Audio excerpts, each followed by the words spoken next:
There's one story in India.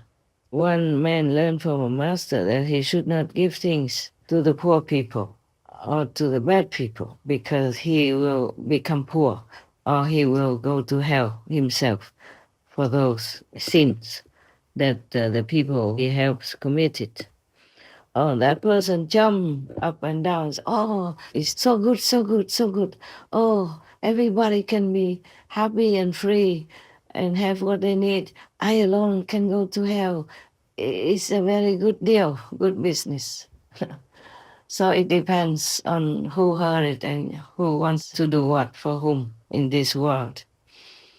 That's why the masters, they don't mind. They know their work is hard and they know their suffering will be great.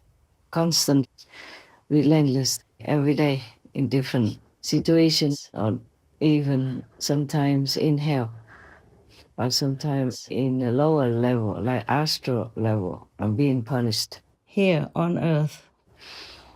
But they just do that because they cannot not do that.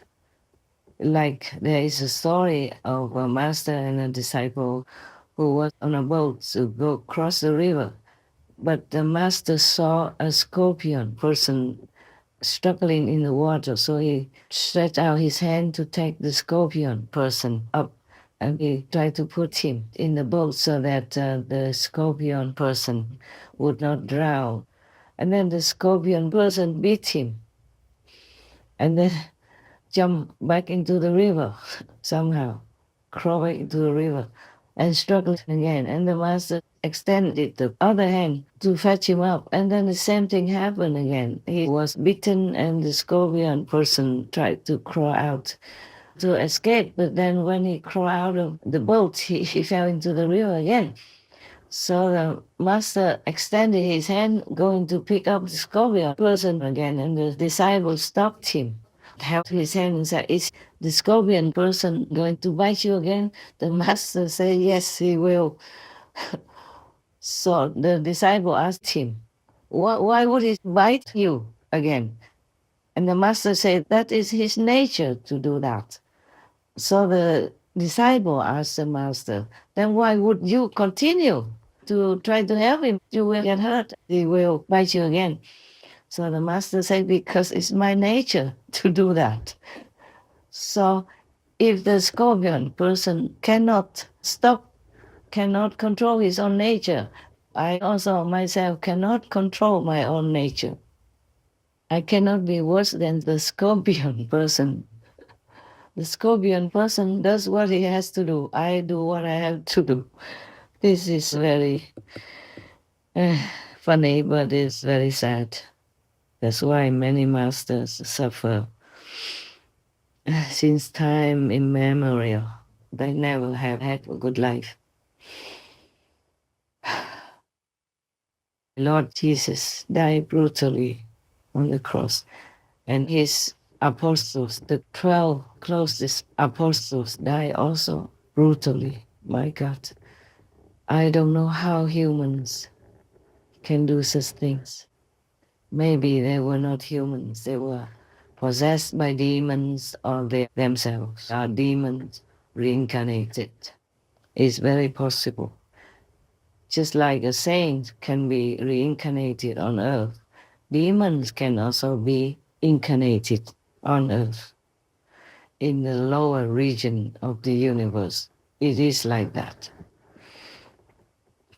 And we're indebted to all the masters since time immemorial who have been rescuing us time and time again and again. Now we go back to Mahagasip. After they married, the wife was eager to maybe run away or something to find a master to practice, to be liberated, to be enlightened. But Mahakashipa told her, just wait a little longer. We can't just leave the parents like this. And he was very filial as well, and a good son. So after some years, the parents died. And then the son, Mahakashipa, sold all the properties and share it with the servants who have been working in his house in his parents' time since he was young, and also gave it to the poor people in the vicinity, and just left a little bit, enough for survival. And then Mahakassapa said to the wife, the road is long and rough outside, so you stay here, wait for me. If I find a master, I will come back for you. So Mahakassapa kept going everywhere, and he found many so-called masters, but he didn't feel like they were worthy enough for him. And then one day he met Sakkamoni Buddha, and just after some conversation, he knew this was the one. He was so eager to be his disciple. He knelt down on the floor and begged for it. And so he became the Buddha's disciple, yes, a monk. And then he was so happy, studied with him, went out begging and then studied and meditated. Everything was so good and peaceful. That was just the way he wanted. And he became an arhat in no time. But because before that, he had even been going out baking and eating only once a day already. So when he followed the Buddha, he continued the same. And Buddha praised him. And Mahakassapa, when he was very old already, the Buddha even advised him, told him that he should eat some better food with them, with the Sangha monks, so that he would have better health, a better body. But Mahakassapa said no, he cannot. He was so used to eating one meal a day, he used to this kind of discipline, 13 rules of discipline. So he could not change. So the Buddha said, okay, it's good. You can stay that way as long as you're all right. And Mahakassapa was all right, and he is still all right. And I'm very indebted to him. I want to tell him again that I treasure the gift of Buddha's Sarira very much, very much. I don't know how to find words to express how much I appreciate it. And Mahakassapa also sent me a bowl, like an alms bowl, a begging bowl, and some small pieces of yellow cloth.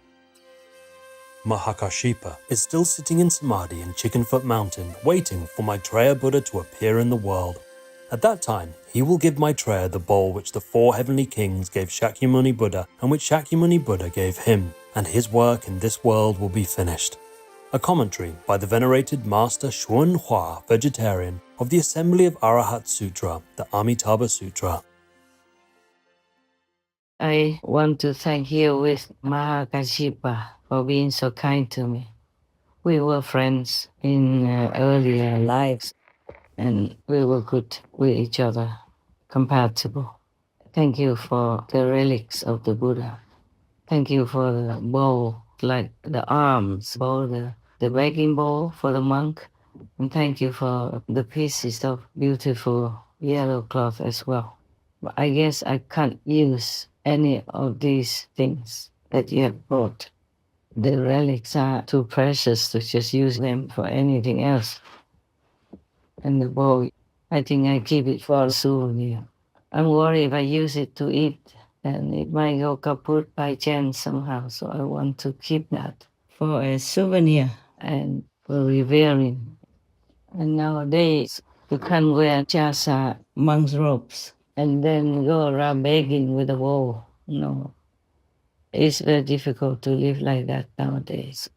Unless you are in some very devout Buddhist country, India, Sri Lanka, Olak, or Burma, etc. Over there they understand Buddhism and they know if you want food. But in our time, Mahakassapa should understand, the Buddha also understands that it's very difficult to go out begging, especially for a woman. And I'm not that young anymore. So I just eat like one meal a day in the house, and I have to do so much work, homework, inside, outside. So if I keep going out and baking and coming back, I don't think it'd be convenient for me. Even though I would love that free life so very, very, very much.